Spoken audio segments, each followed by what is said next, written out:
Well, thank you, everyone. I really appreciate the invitation to come and speak with you. When I was at the Howard University College of Medicine, we did the HIV/AIDS book on Asian Pacific Islanders, and so I have I have several friends and colleagues that were involved with yesterday, which was Asian American HIV/AIDS Day. So I'll tell you a little bit about myself. My name is Ron Lessard. I am Mohawk, from the Mohawk tribe, which is from the Ganawagi Mohawk tribe, originally in Canada. But my family moved to New England. We have Canadians back there? Oh. We moved to New England areas, Massachusetts and Rhode Island, like a lot of the iron workers did. So my grandparents, my grandfather moved, a lot of Native people moved from Canada to the cities, the industrial cities of the Northeast.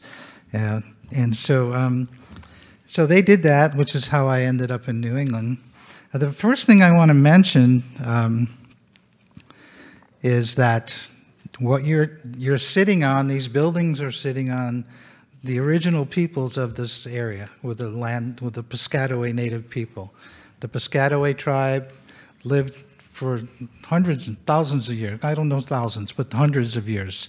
And so this was their land. And so usually when we speak, we like to honor the original land of who lived there. You know, and I'm sure that there are still Piscataway people here. There are two tribes in Maryland, and also on the Eastern Shore, especially. And so they still have their ceremonies and that throughout the year. My Indian name, which we often have given to us by elders and others, is Wambligli Nampa, and that means eagle going out. So if you picture an eagle going out, that's where that came from. But I want to talk a little bit about, first, my mom was in the boarding school system.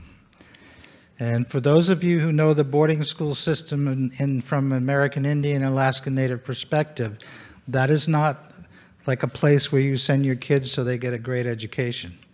The boarding school system was where generally the federal government car would pull up to your house on the reservation and take your children, and from any age, mostly in the high school and a little bit younger elementary school, and take them to a boarding school run by the Bureau of Indian Affairs.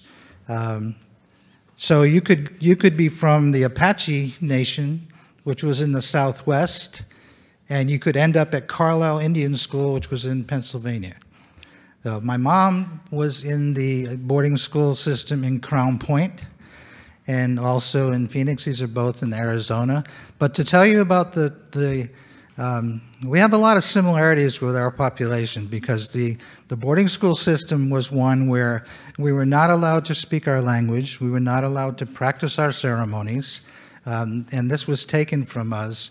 And so even now when we talk about preservation and revitalization of languages, we're talking about a time where we missed generations of having speakers. So but that system, that boarding school system, and you can certainly read about that, but she could have come out of that with very bitter about education, but instead came out very positive that education was important, regardless of what she had to go through, so that we could do better things. So the initiative, I'll kind of bounce around because I want to make it quick. The White House Initiative on American Indian and Alaska Native Education was started originally as the White House Initiative on Tribal Colleges and Universities. And then the previous administration expanded that to include K through 12. One of the things that we do, one of the most important things we do, and this is the preservation and revitalization of native languages. There are 573 federally recognized tribes in this country. And there are approximately up to 200 tribes that are either state recognized or no recognition, I say by state or federal government. And similar to what you heard earlier about the Asian population, 573 tribes, federally recognized tribes, with different cultures, different languages.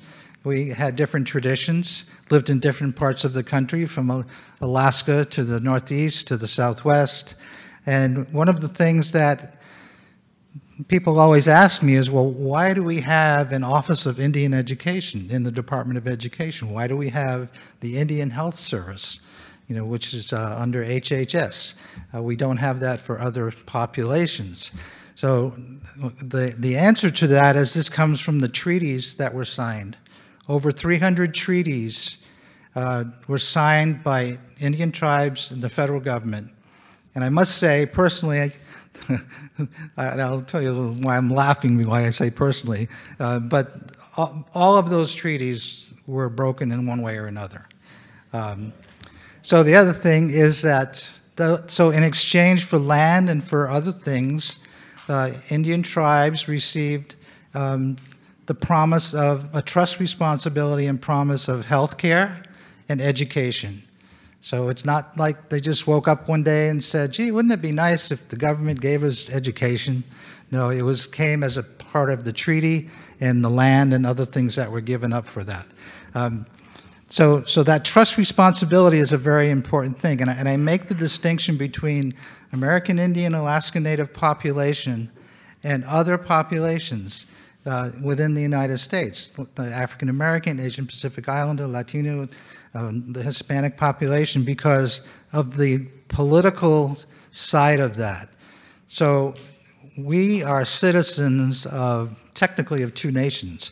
So we are citizens of our tribal nation, and we are also citizens of the United States, of course. But American Indian people didn't get citizenship until, I believe it was the 50s. Maybe you know the answer to that. 1924, so that's great. But we didn't get to vote till much later than that, I think. So it's important to know that the Constitution, in the Constitution there are three forms of government: federal, state, and Indian tribes. So very often what I do, not only in the Department of Education, but over the years I've had to, when I see an article or something that they're writing within the department and it'll say federal, state, and local, we encourage them to add tribal because it is important.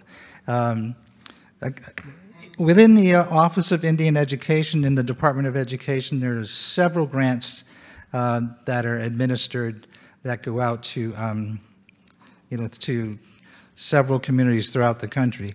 But going back to one of the things, like I said, one of the things that I spend a lot of time on is the preservation and revitalization of native languages. Some of our tribes, we only have one or two, if any, language speakers. And there have been efforts to capture the language through various types of methods, whether it's been CDs in the past. Now there are several apps that are available out there now that young people are going back and learning their languages. But it definitely was lost, and it was lost in a big way. So we're still playing catch up to try and catch up to that preservation and revitalization. Sometimes there's almost very little to even preserve. So we do work on that. We have probably one of the few agencies at the Department of Ed. We have a memorandum of agreement with the Bureau of Indian Education and the Administration for Native Americans just on that. We've held 5 Native Language Summits, and we're going to be holding our 6th Native American Language Summit. That'll be held in Minnesota in October. And what we do is we bring in educators and tribal leaders and those that have experienced in teaching languages. I had the opportunity to represent the Department of Education at the United Nations Working Group on Indigenous Languages. Happy to say that the United Nations has said that this is the year of the indigenous languages. So it's we're really encouraged by that. The United States has, certainly has independent agencies and also grant writers are starting to use the words from UNDRIP, as it's called, the language that that's in that document. One of the things that we've worked on in a large way is certification of language teachers. So, for example, in Oklahoma, we have 39 federally recognized tribes, and they now have an agreement with the state of Oklahoma, with the state and the tribal governments to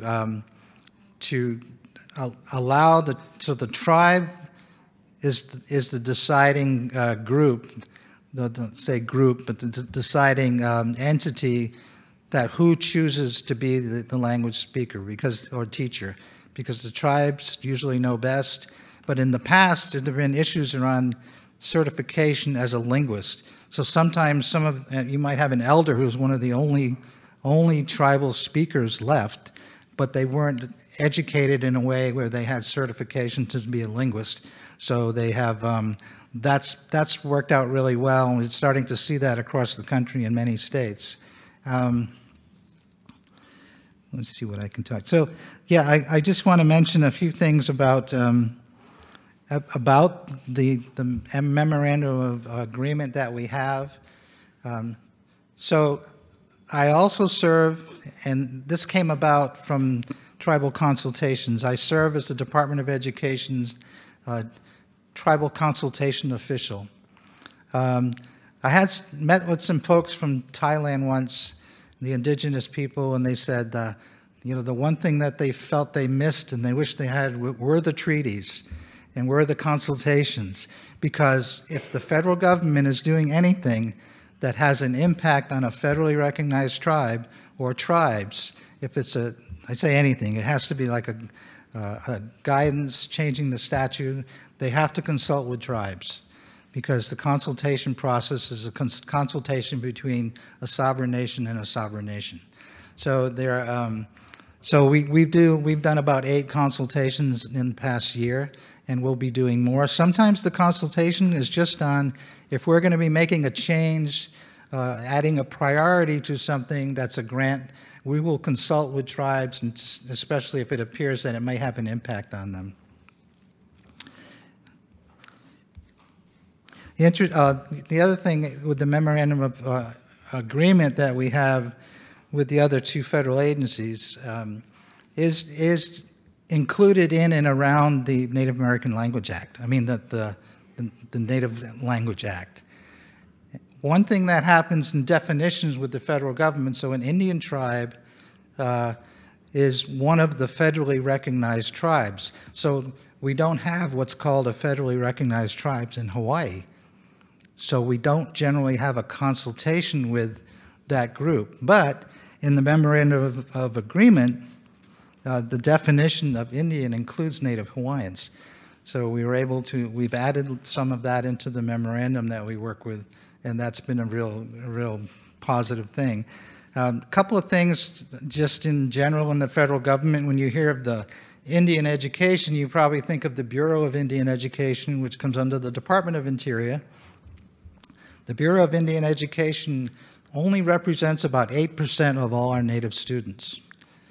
So the other 92% is what we work on within the initiative in all different kinds of things, with outreach, working with school systems. We did a school environment listening session. We went to 10 different cities talking with Native youth about the harmful effects of mascots, the harmful effects of the bullying and things that are happening. There are still over 2,000 offensive mascots on whatever level, from anything from just a picture to, some non-native person riding around on a horse, before the football game. But there are over 2,000 of those, and it's been determined that they are harmful because they have often led to bullying. And we've had several families in the areas that have actually moved out of the area because of the excessive bullying. And it's the other things in our our population is we have the highest suicide rate amongst all Native youth, amongst all youth. The highest suicide rate amongst Native youth. We have a very high drug and alcohol abuse. Over the past several years, we've seen more gangs on reservations that were never there before. And we've seen the sex trafficking of young women has increased. So, and then we have a lot of, domestic violence. So when we talk about historical trauma and the trauma of the boarding schools and how that affects our young people, we also have to look at the trauma that that child might have that morning. There may not be, or that day, or that few days, they may not have enough food to go to school. So these are some of the issues around living on the reservation. Most reservations are fairly remote, although there are some in areas that people can still work. But I lived on Pine Ridge Indian Reservation in South Dakota for some time. I still do traditional ceremonies there. And Pine Ridge is about 90 miles from Rapid City, which is the closest city. And there's a high unemployment rate on Pine Ridge is about 80-some%. So there's very little work. So it's a very poor, it's a very impoverished country.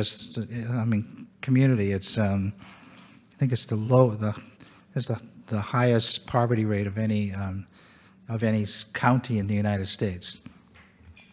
So those are some of the things that affect our young people. We do a lot of work with Native youth. We do, a lot of our Native youth that come, especially from the reservation, living in those areas, are surprised to see the similarities between our population and other populations. For those of you who are familiar with Tibet, if you look at any of the pictures of our Hopi men and women, especially the Hopi women, there's a connection that is quite amazing, and you can see it. The word for sun and the word for moon, the opposite sides of different parts of the world where they connect, are Hopi and are Tibetan. So, we recognize those things. Some of our ceremonies, they're not just done in that state for certain reasons. Our ceremonies are guided by, for example, the sun. So I'm a sun dancer. I've sun danced for over 25 years on Pine Ridge and Rosebud. And that's a ceremony, that's one of the oldest ceremonies. And so, but that goes back to the original Lakota way of connecting to the stars, connecting to the universe. So I'll end with this. One of the things I know when you talk about challenges is one of the challenges I see is we really need to correct the textbooks and the curriculum in our country, in the United States, because we know the more we continue to perpetrate things like Columbus Day and the story of Thanksgiving, which is the way it's told, the story of Pocahontas, who died at 21 years old. She was taken at 14 years old, and when she was taken to England, it wasn't this great love thing that you see in the cartoon. This was, a real high child abuse case, and one of the worst in history. So, I think we use these opportunities to educate our young people. We may not be able to change some of the things the way it's been taught, like the Westerns. Everyone has a stereotype of Indian people. But we have opportunities to teach our young people the correct way, and I work for the federal government. I don't think we're going to do away with Columbus Day, but there were people here when he got here, and so he didn't actually discover anything.